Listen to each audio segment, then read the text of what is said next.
Kankiler bugün Farming Simulator 25'e yepyeni bir haritaya başlıyoruz. Ama olay şu, bu sefer tam 194 modla oynuyoruz kankiler. Bu harita birebir bir harita. Yani tek oyunculu harita. Yeni indirdim. Haritanın ismini açıklamalara eklerim. Hemen ne yapacağımıza geçmeden önce size güzelce bir çiftliği tanıtmak istiyorum. Başlangıç çiftlik oluştur derseniz buradaki araçların hepsini size vermiş oluyor bu haritada. Güzel bir tırımız var arkasında Romogo ile birlikte. Hatta onu da aşabiliriz bu şekil. Burada yeni bir biçer döverimiz var, bıçağı var. Bu galiba sılaj için kullanılan bir aletti, hayvancılık için. Daha içine düştüm. Daha kurtarın beni. Daha çıkamıyorum. Bu muhtemelen karışım aracı. Biçer döverimiz var dedik. Bu da tarlayı sürmemiz için.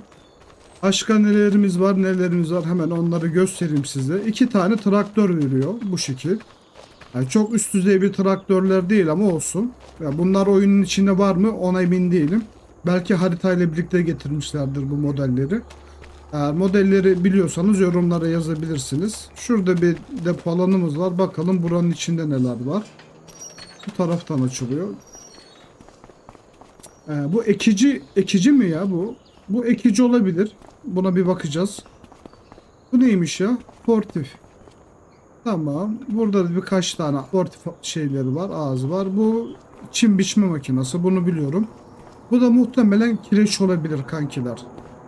Ektikten sonra kireçlemek için. Çok zaman geçmeden hemen size haritanın boyutunu göstereyim. Harita dediğim gibi birebir küçük bir harita. Tek oyuncular için. Yani burada ekiple giremezsiniz. Başlangıçta şu iki yeri size veriyor. Ama bunlar ayrı ayrı, bilginiz olsun. Ben şimdi bu iki tarafı birleştirip tek tarla yapacağım burayı. Yanında bir yer var. İlk kazandığımız parayla burayı satın alırız. Üşenmezsem şu ağaçları keserim. Şu iki tarlayı da satın aldığımız zaman burada güzel bir şöyle göstereyim. Şurayı şöyle birleştirir. Tek de büyük bir tarla yaparız. Yani yine üşenmezsem derken üşenirim, bu kadar ağaç kesilmez. Buradaki yeri almayabilirim. Belki buraya başka şeyler yaparım. Çünkü inşaatta çok güzel modlar indirdim. Buradan gözüküyor mu onları bir bakalım. Yani bunlar modla indirdiklerim de var. Oyunun içinde olanlar da var. Evler olsun, depolar olsun, barakalar olsun. Bunlarla doldurabiliriz buraları. Fabrikalarda yine değişik yeni fabrikalar var. Şu nesne yüklensin. Şöyle bir eski fabrika tipi var. Yeterli para yok. Çünkü daha satın almıyorum. Buraları belki dümdüz yol yapıp şöyle yol kenarlarına fabrikalar kurabiliriz. Yani böyle bir daha eskitme tabanı görüyor musunuz? Çatısı yamalı bir şekilde fabrika var. Şöyle küçük bir fabrika daha var. Tatlı tatlı eski şeyleri anımsatıyor. Onun dışında başka ne indirmiştim? İndirdiğim yine birçok şey var. Fabrika modelleri var. Böyle bir model var. Şu görünen yer belki çalışıyor olabilir. Patates falan için galiba bunlar. Tohum içinmiş. Burada ne var? Burada da yine bir farklı bir süt, yağdır. O tarz şeyler için bir fabrika var. Yani yeni fabrikalar, bayağı çeşit var kankiler. Çok çeşitli. Çünkü bayağı indirdim. 194 tane mod var. Videonun sonunda hangi modlar olduğunu video şekilde göstereyim. Şöyle Lizard'ın bir modunu indirdim. Bunda güzel bir çiftliğimizin kenarına, köşesine kurabiliriz bunu. Onu da şurada göstereyim. Yani çiftliğimizde nereye yapabiliriz bunu? Şöyle göze batmadan neresi var? Mesela şurada bir yere yaparız. Güzel bir akşamları bunun üstünde çay keyfi. Böyle bir mod var. Yine şöyle gösterdiğim büyük fabrikalar var. Dediğim gibi yani küçük yeri doldura doldura, yani nasıl anlatabilirim bunu? City Skylines gibi oyunu kullanabiliriz. Yani boş olmasının diğer faydası da bu. Her tarafı kendimiz inşaat ederiz. Hem fabrika hem ev. Yeni şeyler var mı diye bakıyorum. Satış noktalarında güzel şeyler var. İndirdiğim nasıl kafe tarzı, aynı yeme içme yerleri indirdim. Mesela bir tanesi bu. Marangozla ilgili. Pazarımız var. Bunu oyunda zaten indirebiliyorsunuz. Onun dışında yeni şu otel var. Oteli kurabiliriz bir yere. Yine bu şekilde bir restorantımız var. Ürünler satın alıyor.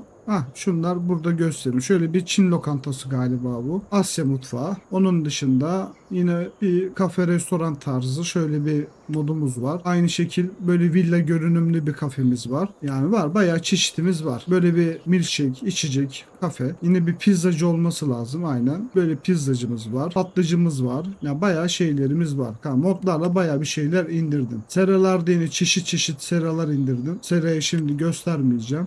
İndirdiğim birkaç tane bir şey vardı da onları nerede bulabilirim onu düşünüyorum. Barakaların içinde mi? Çiftlik evleri. Muhtemelen buranın içine gelmiş olabilir. Yani yine şöyle bir ev indirdim. Evin ön tarafı bu şekil görüyor. Güzel değil mi evler? Şöyle bir ev var. Fiyatları biraz yüksek ama güzel evler. Bu biraz küçükmüş. Apartmanlar var. Dediğim gibi yani bu etrafı kendimiz doldurabiliriz. Hem fabrika, hem kafe, restoran, hem de evlerle çiftlik evleri. Yani dediğim şey buydu. Ağaç ev kankiler. Böyle bir modla indirdiğim ev var. Bunun içinde yaşayabiliyorsunuz.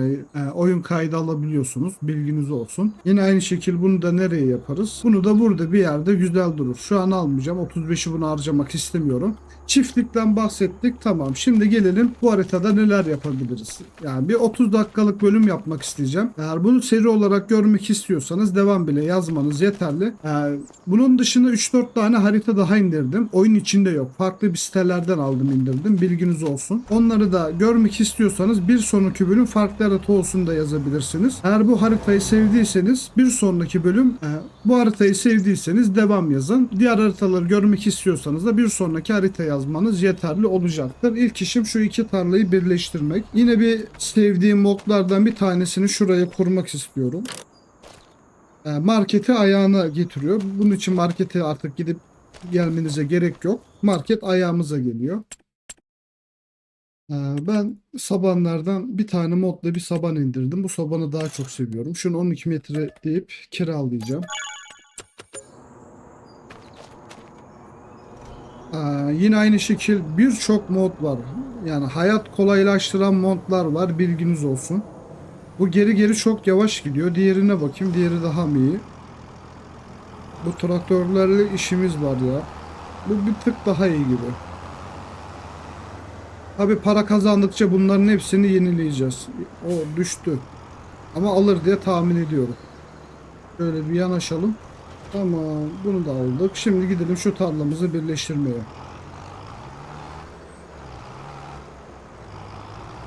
Bu arada güzel bir inek çiftliği var. Onu göstermedim ama çiftliğimiz de var. İleride hayvan işine girersek inek çiftlik bölümümüzde inek bölümü de var.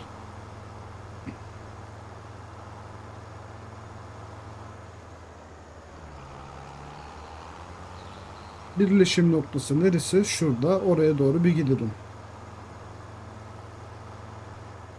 Şuradan bir ufak detay varmış. Buradan başlayalım mesela.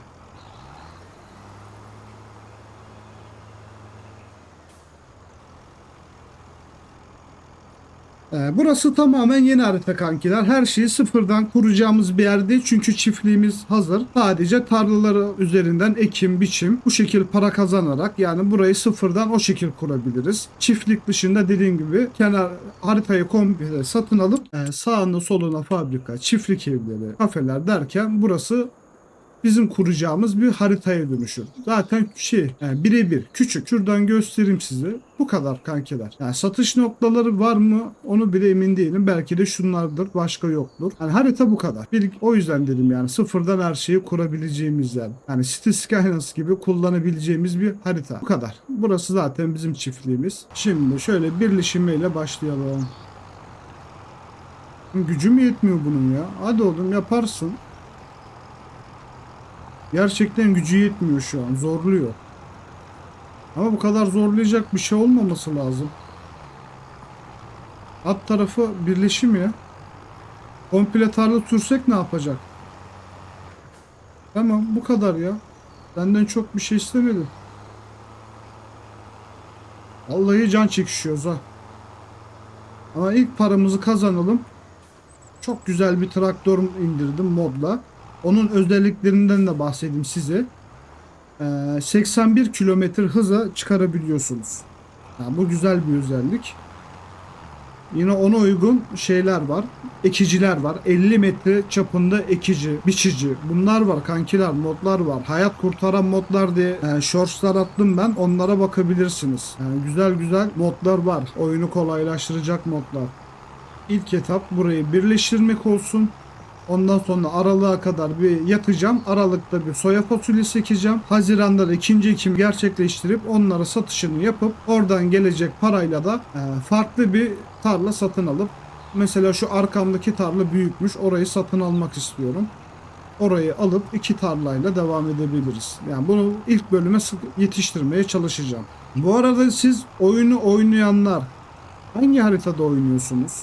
Hangi haritayı tercih ediyorsunuz? Bunları yorumlara yazar mısınız? Merak ediyorum. Yani bana önereceğiniz, yani sen bu haritada oynuyorsun ama şu haritayı kesinlikle denemelisin dediğiniz bir harita var mı? Yani bunlardan varsa kankiler yorumlarda bekliyorum. Ama dediğim gibi harita keşif bilginiz yoksa 3 tane farklı haritadan bahsettim. O videoları izlemeyi unutmayın. Bu videonun sonuna da eklerim onları. Yani bu haritaların dışında da yine 3 tane daha farklı harita indirdim. Şunu görüyor musunuz nasıl zorluyor? Aa, şaka gibi ya. Orada ne oldu? Bir şey mi var? Yok. Gücü yetmiyor, anlamadım. Tamam. Normalde şuraya komple giderdim de neyse, gerek yok. Ben istediğimi yaptım. İki tarlayı birleştirdim. Benim biraz düzenleme takıntım olduğu için ilk iş şey yapacağım. Şu iki traktörü satıp ben kendime güzel bir traktör kiralamak istiyorum ya. Bunlar var ya, ölüm ya. Bunlarla hiçbir şey yapamayız. Mesela şuradaki şeyler benim şimdilik işime yaramaz. Onları da sattım. Oradan da biraz para gelir. Abi şuna bak, ölüm ya. Gerçekten ölüm. Bir tarla birleştirmek bu kadar kötü şey olamaz. Zor olamaz. Bu ikisi yan yana gelsin. Hemen abi şurada neye tuşuna basıyorum. Hızlı bir şekilde sat diyorum. 85. Güzel. Gelelim sana. Senin fiyatın kaç? 81. Sat. Hemen hızlıca satacağım başka ne var? Tırı satmayacağım. Tır dursun. Şuradaki şeyleri kullanmam. Bunları satmak istiyorum. Bunları da bir satalım. 32 binde. Bu etti. Bu hızlı tuşu da modla ekledim yine. Direkt ürünün yanına gelip neye bastığınız zaman yaklaşalım. Böyle bir panel açılıyor. Buradan yeniden boyama yapabiliyorsunuz. Onarım yapabiliyorsunuz. Özelleştirip rengini değiştirebiliyorsunuz. Bu bütün aletler, araçlar için geçerli. Kiradaysa iade et diyebiliyorsunuz. Satın aldığınız üründe sat diyebiliyorsunuz. Hayat kurtaran modlardan bir tanesi de bu. 324 binim oldu. Hemen size bahsettiğim o güçlü traktörümden kiralamak istiyorum. Satın alamam, para yetmez. Hemen o büyük boy traktörlerde onu da size göstermiş olayım. Neredeydi bu? Tasarım olarak şöyle göstereyim. Turuncu siyah modeli var. Şöyle bir benekli modeli var. Hatta biraz daha şöyle net göstereyim. Çok uzaklaşmasın. İki desenleri böyle görün. Yaprak deseni olması lazım bunlar. Böyle bir parlak bir şey var. Yeşil kamuflaj var. Böyle bir parlak gümüş var. Krom diye geçiyor. Altını var. Standartı bu. Standartı seçerseniz en alttaki renkleri kendiniz belirleyebiliyorsunuz. Mesela ana renk siyah diyelim. Full şöyle siyah olur. Tekerleklerinin de rengini değiştirelim. Tekerlekler de siyah olsun. Tamam. Şu tavanın rengi de siyah olsun da daha güzel olur. Tavan rengi neredeydi? Şu olması lazım. Tamam. 15 bini. Bunu kiralayacağım. Yok yok yok yok yok. Yanlış yaptım. Birkaç ayarı yapmayı unuttum. Bunun kirasını geri bozacağım. Tüh. Yanlış yaptım. Yani bir araba, yani bir BMW ile yarışacak hale geliyor bu şekilde. Hiç gerek yok. 81 gücü bize yeterli olur. Yani bana yeterli. Tekerlekleri ayarlayacağım. Geniş ve ağır lastikler diyeceğim. Onun dışında eklemek istediğim başka hiçbir şey yok. Bu iki ayar bana yetiyor. Tekrardan şu renklerini siyah yapayım hızlı bir şekilde. Şunlar da siyah olsun. Tamam. Şimdi kiralayabiliriz. 16.000'e yükseldi. Az önce 15.000'de ayarları yapmadık. Bir ikinci kiralayacağım üründe ne olabilir? Ekici. Size ekiciden de bahsetmek istiyorum. Bu da önemli. Yine bir modlu ekiciden bahsedeceğim. Tek oynayanlar için hayat kurtaran modlardan bir tanesi de bence bu. Neredeydi? Neredeydi? Şu. Soğandan tut patates her şeyi ekebiliyor. Böyle bir mod, böyle bir ekici.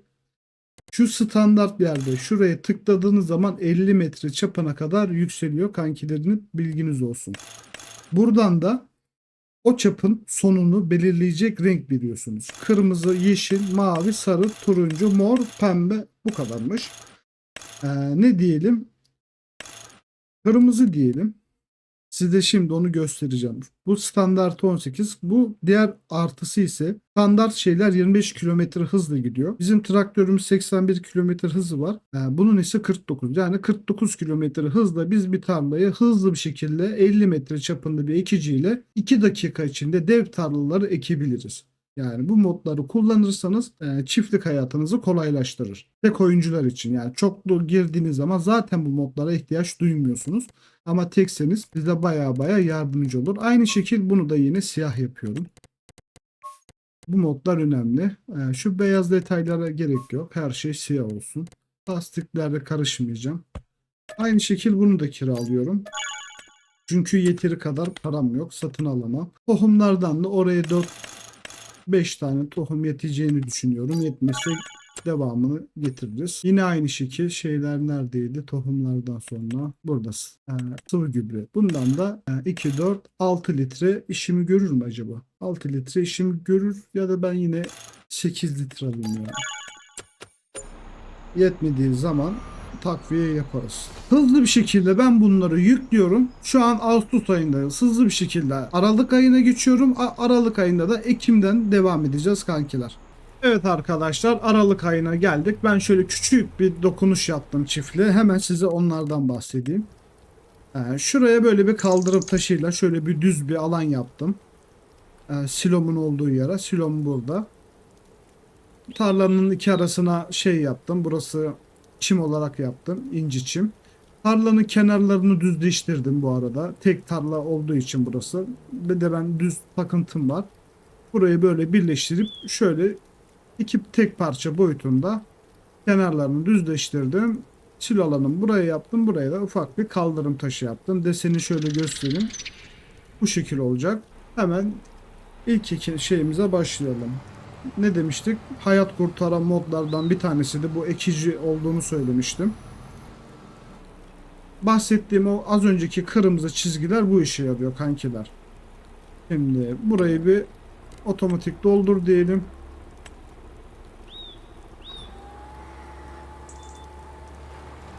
Başlayalım. Sağ altta görüyorsunuz bahsettiğim 49 kilometre hızla bunu tamamlayabiliyorsunuz. Zaten traktörümüzün hızı 81. Güçlü bir traktör. Buna müsaade ediyor. Bu tarz modları görmek istiyor musunuz? Seviyor musunuz? Avantajlı mı, dezavantajlı mı? Kimisi bundan keyif almayabilir. Yani yorumlarda belirtin bunları. Siz bu tarz modları kullanır mısınız? Ya da en çok kullandığınız modlar hangisi? Yorumlara bekliyorum. Hemen şuradan bir güzel bir dönüşümüzü alalım. İlk turumuzu tamamladık. Bu çizgi hakkında ne diyorsunuz? Kullananlarınız var mı bu çizgiyi? Yoksa direkt bam gün bam mı? Yamuk yumuk ne olursa gidiyor musunuz? Ben böyle 50 metre olduğu için bazen kullanmıyorum. Çünkü en fazla bir tur daha atmış olurum. Ama işin bu tarafı da daha basit, daha hızlı bir şekilde, daha düz bir şekilde gidiyor. Kenarlardan taşırmadan. Bilmiyorum ben seviyorum açıkçası bu şekilde kullanmayı. Tek oynuyorsam, eğer tek değilsem ekip arkadaşlarına girdiğim zaman ne bu 50 metrelik modu kullanıyorum ne de bu çizgiyi kullanıyoruz. İki kişi yan yana geldiğimiz zaman zaten iki turda bitebiliyor tarlalar. Ama tek oynadığım zaman ekip arkadaşım gibi bir şey oluyor bu modlar. Yardımcı modlar. Harita ne diyorsunuz yani? Böyle küçük haritaları seviyor musunuz? Ya bu tarz haritalarda bölüm yapar mısınız? İşte bölüm diyorum. Oynar mısınız? Çiftlik kurar mısınız? Ya da benim az önce bahsettiğim kendiniz City Skylines gibi kullanır mısınız? Bütün haritayı kendiniz kuruyorsunuz. Yani o şekil oynar mısınız kankiler? Merak ediyorum ya. Yorumlarda bunu belirtmeyi unutmayın. Mesela öyle bir seri ister misiniz? Her yeri kendimiz yapacağız. Fabrikasından çiftlik evine, işletme yerlerinden kafe restorantına, hepsini. Böyle bir seri isterseniz bu bölümün altına devam yazmanız yeterli. Bu bölümde o dediklerimizi yapar, seri olarak 4-5 bölüm yaparız. Yani 5, en fazla 6 bölümde bitirmiş oluruz. Onun dışında istemeyen ya da çoğunluk şey de diyebilir. Bahsettiğin diğer haritaları görmek istiyoruz diyenler için de yeni bir harita videosu çek yazmanız yeterli.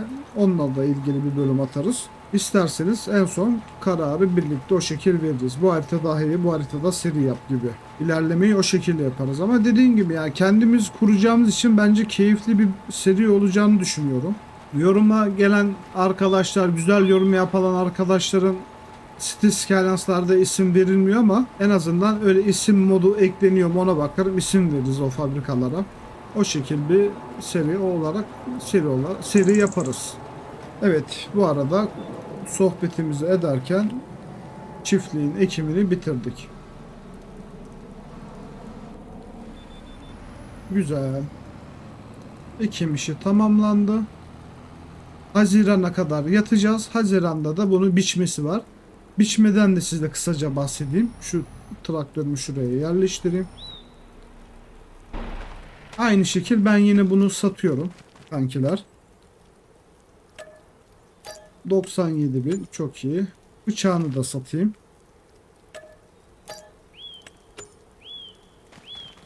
Yine biçer döverin de 50 metrelik bıçağı var. Nasıl bu ekicinin 50 metreliği varsa biçer döverin de 50 metreliği var.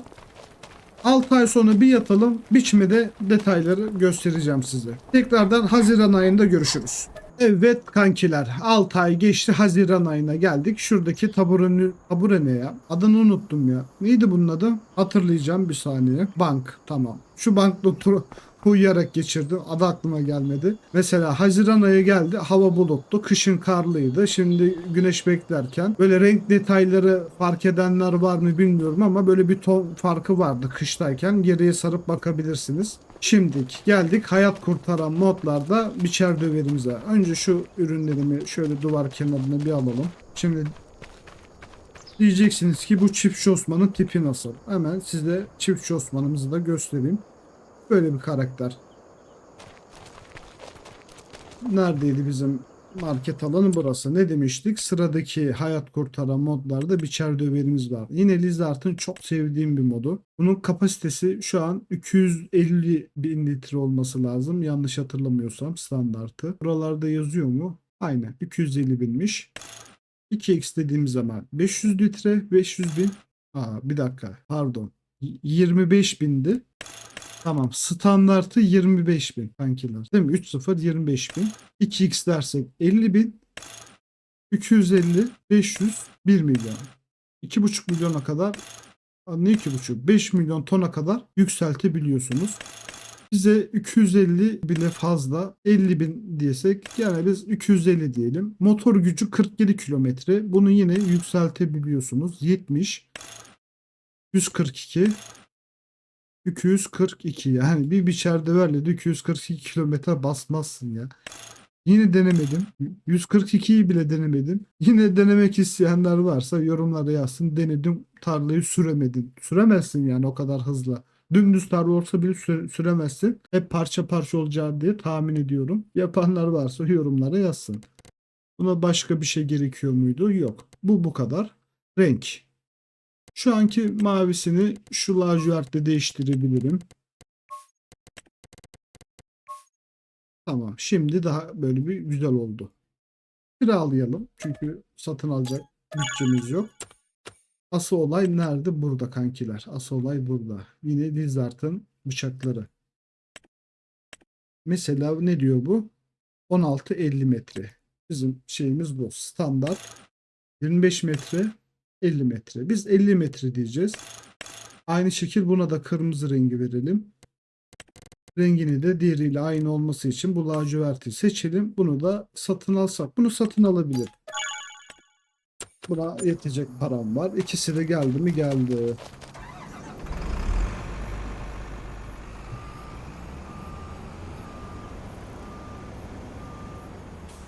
Diğer hayat kurtaran biçer döverimiz de bu.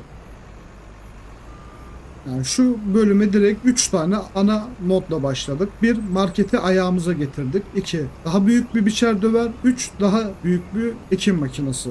Şimdi şunları bir açalım. Bu sefer çizgi yapmayacağım. Direkt kendim süreceğim. Diğer tarafa geçelim. Bıçağımızı da açtık. Çizgiler ortaya çıktı. Bir de bakalım bu iki tarlayı birleştirdik. Ne çıkacak? Kaç bin litre ürün alacağız? Bir dakika, bu niye böyle yavaş gidiyor? Ben doğru bıçağı aldım. Bıçağın acaba hızlısı yavaşı mı var diyor. 70 gitmesi lazım. Haritadan kaynaklı mı acaba?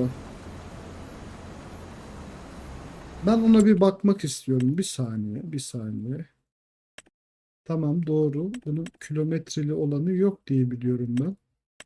Tamam, bunlar değil. Bunlar mod bu üçü. 50 metre oluyor. Hepsinin şeyi farklı. Bizimki buydu. Ama bu normalde bunda kilometre yoktu. Haritadan kaynaklı mı acaba ya? Normalde hızlı gidiyor. Yani içeride överimiz bizim 70 kilometre boyunda gidebiliyordu. Şu an neden böyle yavaş gidiyor anlamadım. Bulunduğu yerde mi bir şey var? Onu düşünüyorum da. Ama farklı bir haritalarda oynadığım zaman bunu tecrübeli olduğum için söylüyorum, bildiğim için. 70 kilometre hızında gidiyordu. Hatta ben böyle yamuk yerlerde hızını düşürüyordum. Biçmediği yerler oluyordu ara ara. O yüzden bu çok yavaş oldu ya. Burada başka bir şey var. 17'ye kendisi mi sabitledi anlamadım. Şuradaki yamukluğa bakar mısınız? Bakın sol taraftaki o bıçağın kırmızı çizgisi havaya kalkıyor. Bayağı bir eğim var burada. Eğimden kaynaklı mı acaba? Zaten diğer dönüşte anlarız o eğimden kaynaklı mı değil mi? Diğer modumuz da buydu kankiler. Bunun hakkındaki düşüncelerinizi de yine yorumlarda belirtmeyi unutmayın. Demek ki yani gözüme küçük gözüktü ama tarla o kadar da küçük değilmiş. Baksana arkaya kadar gidiyor. Kaçırma. Oraya kaçırsak bura kaçıyor. Buraya kaçırsak oraya kaçıyor. Yapacak bir şey yok. O zaman şöyle yapalım da tek taraftan kaçsın bari. Geri dönüp onları alırım. Bilmiyorum, bırakır mısınız siz? Da ben bırakmayacağım. Hepsini alacağım. Şu sol taraftaki gördüğünüz yerde inek çiftliği. Şu yeşil alana kadar birleşik şekilde. Şu biçildikten sonra size oranın da detayını gösteririm. İnek severler için. Ben inek sevmiyorum. Yani ben süt işine girmiyorum kankiler. Genelde koyun işine girerim. Ondan da yün çıksın diye.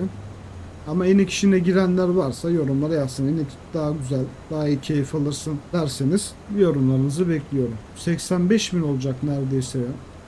Demek ki biz 85'ten hesaplasak yılda kaç bin ton yapar? Şunları da bitireyim. Yani yılda 180-190 bin. Bence güzel. Tamam. Bunu kapatabiliriz. Şunun bıçağını açayım. İlk satışımızı gerçekleştirelim artık. Şimdi hepsini tek seferde alabiliriz artık.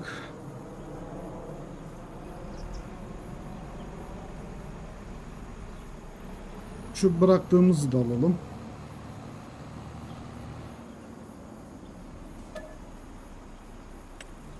Bu başlarken biz de piyasadaki fiyatlara bir bakalım. Soya burada. Haziran ayında 6.000 mi? Ne diyorsun ya? Neredeymiş o? Buraya yer istasyonu göster. Yer işaretli. İstasyonu işaretleyelim. Tam 1.264. Tamam. Şeyler de dolmuş. Şimdi satış noktasına geldik. Güzel bir fabrika. Şöyle bir fabrikaya bakalım nasılmış. Bir detay var mı? Domuz çiftliği var galiba burada. İnek çiftliği de var. Ha, benim geleceğim yer burası değilmiş. Bir sonraki. Oo, bu nasıl bir tepe? Şuradan yavaş yavaş inelim. Şu arkadaki yere bakacaktım orası ne diye de o yokuşa çıktım. Bak buradan da bir tane yol atmışlar. Bir de bu yola bakacağım nereye gidiyor. Şimdi nereye satıyoruz? Şuraya. Hemen satalım. Bakalım yılda ne kadar kazanacağız onu da görmüş oluruz. Evet, 89 bizimdi zaten. Değil mi? Çok temiz bir para geldi ya. Tek seferde 545 bin kankiler. Şuradan bir çıkayım, ses bir yavaşlasın. 545 bin. 500 bin de demek ki biz yılda 2 kere ekeceğimiz için Haziran'daki ekip satışı yaptığımız anda aynen 1 milyon 200 bin, 1 milyon 90, 1 milyon diyelim, 1 milyon satış parası. Yani 4 yılda anasını ağlatmış oluruz. Sağ solu da satın alırsak öyle düşünün. Soyanın şeyi çok yüksekmiş. Bu haritada bence böyle soyayı yüksek yapmışlar. Çünkü ben diğer oynadığım haritalarda max en yüksek sattığım soyanın fiyatı 3050, 3160 o civarlarda. O fiyatı aynen o civarlarda olması lazımdı ama bu haritada biraz fiyatı abartmışlar. 6000'de bir soya için çok yüksek. Ben de bu arada fiyat normalde oynuyorum yanlış hatırlamıyorsam. Düşük değil normaldeydi aynı. Demek ki kolay yapsam soyanın fiyatı 10.000'i görecekmiş. Tamam, satışımızı yaptık. Paramız orada.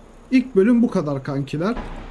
Bölüm sonu gelmeden az önce dediğim gibi şu çiftlikten bahsetmiştim. Çiftliği de, inek çiftliğini de gösterin, bölüm sonu yapalım. Kankiler buradan başlıyor. Burası şu gördüğünüz alanla birleşik bir çiftlik. İnek çiftliği. Yani sadece orasından ibadet değil, burası da var. Burada devamı. Arşike burada gübreleri birikiyor. Sağım yerleri de burada. Yani bayağı detaylı bir çiftlik. Şu nereden açılıyordu? Bu taraftan mı? Tamam, bu taraftanmış. İnek çiftliğinin içi de bu şekil. Oradaki kapısı da var. Aldığınız inekler buradan giriyor. Diğer tarafa kadar gidiyor.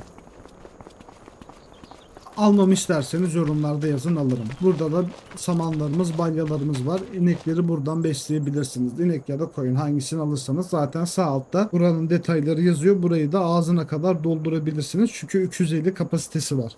Balya kapasitesi var kankiler. 250 adet balya buraya sığıyor. Evet, bu bölüm bu kadardı. Daha fazla söyleyeceğim bir şey yok. Tekrar hatırlatayım size. Bu haritada videonun başında bahsettiğim gibi kendi şehrimizi, haritamızı, çiftliğimizi kurmak istiyorsanız, istiyorsanız bu haritada devam bile yazmanız yeterli. Ya da bahsettiğim diğer haritaları görmek istiyorsanız farklı haritalarda bölüm gelmenizi yazsanız yeterli kankiler. Videoyu beğenmeyi unutmayın. Kanala abone olursanız sevinirim. Kendinize çok iyi bakın. Görüşmek üzere.